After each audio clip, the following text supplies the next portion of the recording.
ആ വാക്യത്തിൽ തന്നെ ഉത്തരമുണ്ട്. ഇതൊക്കെ ചെയ്യുന്നത് ആരാ?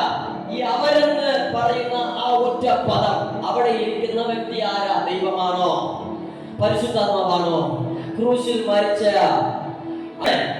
ഈ അവരെന്ന് കൊടുത്തിരിക്കുന്ന അയാളെ പണിയുന്നത്, അയാളുടെ ശൂന്യത്തെ മാറ്റുന്നത് ആരാ?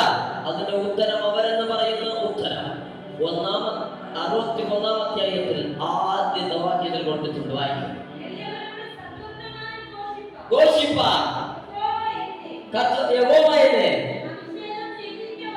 അഭിഷേകം ചെയ്തിരിക്കൊണ്ട്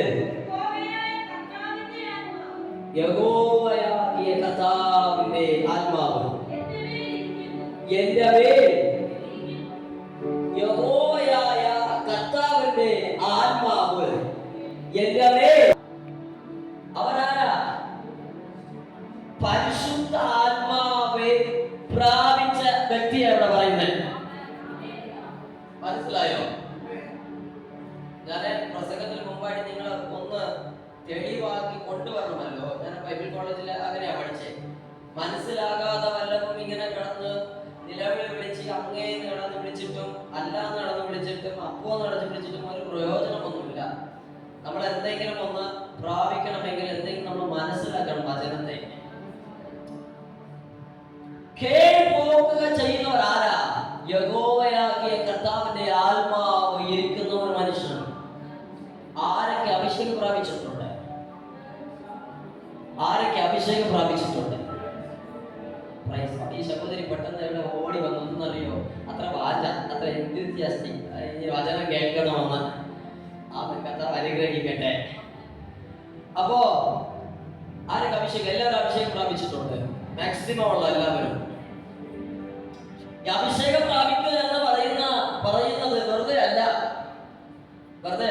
അന്ന് ഇതിനു വേണ്ടിയിട്ട് പ്രത്യേക ഒരു യോഗം ഉണ്ടായിരുന്നു. അതിന്റെ പേര് കാത്തിരിപ്പ് യോഗം, ടാരി മീറ്റിംഗ് എന്ന് പറയുന്ന.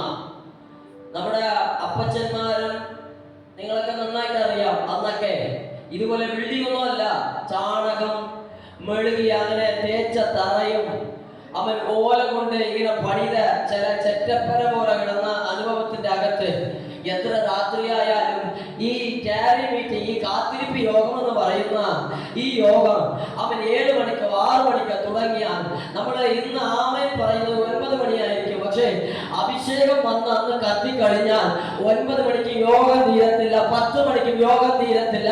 അവിടെ പരിശുദ്ധാത്മാവ് അവൻ പുതിയ ആളുകളെ നിറച്ചുകൊണ്ട് ഉണർവിന്റെ സമയമായിരുന്നല്ലോ. അതുപോലെ സഭയ്ക്കകത്ത് സംഭവിക്കാൻ പോകുന്ന ഉണർവിന്റെ സമയം വന്നു കഴിഞ്ഞോ? അതാ പരിശുദ്ധാത്മാവ് പറയുന്നത്. സൂര്യമായി കിടക്കുന്ന ചിലരുടെ ദൈവം പണിയാനുള്ള സമയം